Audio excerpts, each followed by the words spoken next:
ఆంధ్రప్రదేశ్లో ఏదైతే ఈ వంట గ్యాస్ కొరత ఉందో ఈ సిలిండర్ల సరఫరాపై పౌర సరఫరా శాఖ మంత్రి నాదెండ్ల మనోహర్ కీలక ప్రకటన చేశారు. రాష్ట్రంలో ఎల్పీజీ గ్యాస్ సరఫరాకు ఎలాంటి అంతరాయం లేదని స్పష్టం చేశారు. ఎల్పీజీ గ్యాస్ కొరతపై ప్రజలు ఆందోళన చెందాల్సిన అవసరం లేదని అన్నారు. సోషల్ మీడియాలో వచ్చే పుకార్లను నమ్మవద్దని నాదెండ్ల మనోహర్ విజ్ఞప్తి చేశారు. అలాగే ఆయిల్ మార్కెటింగ్ కంపెనీలతో రోజు సమీక్ష జరుపుతున్నామని వివరించారు. ఖతార్లో జరిగిన ఘటన నేపథ్యంలో ఆయిల్ గ్యాస్ సరఫరాకు సంబంధించి ముందస్తు చర్యలు తీసుకుంటున్నట్లు వెల్లడించారు.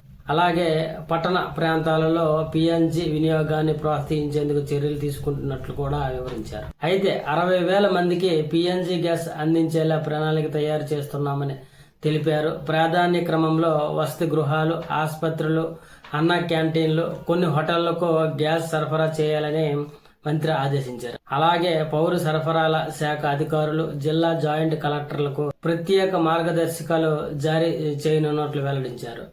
గృహ వినియోగదారులకు ఓటీపీ విధానంలో గ్యాస్ సిలిండర్ల డెలివరీ జరుగుతుందని నాదెండ్ల మనోహర్ స్పష్టం చేశారు.